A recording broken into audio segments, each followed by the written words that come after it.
IA et cybersécurité. Les agents IA piratent de vraies entreprises, en dehors et dans les US. La réponse de Trump, c'est simple, on ne fait rien. Et surtout, on ne ralentit pas. Alors, qu'est-ce que ça veut dire? Depuis l'affaire OpenAI et GameFace, la pression monte énormément au Congrès américain. Plus de 29 représentants demandent des explications à Sam Altman, 15 procureurs généraux exigent la conservation des preuves, et Bernie Sanders, un des grands pontes des démocrates, appelle OpenAI, Anthropic et Meta à suspendre le développement de leur nouveau modèle. Mais Trump accuse le Congrès de vouloir réglementer l'industrie jusqu'à la mettre hors jeu. Entre parenthèses, si vous suivez ce qui se passe en Europe, c'est exactement ce qui est en train de se passer. Alors, la politique de Trump là-dessus, elle est parfaitement cohérente.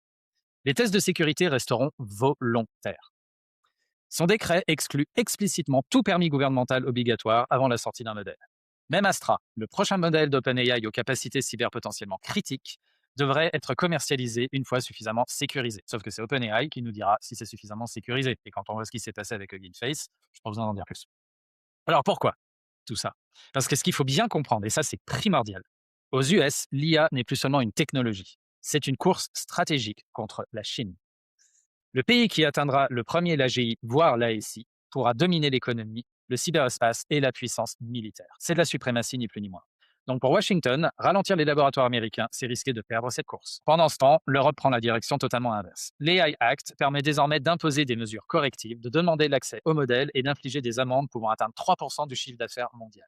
Ceux qui connaissent RGPD sauront de quoi je parle. Ceux qui ont bossé comme moi dans le médical sauront de quoi je parle aussi.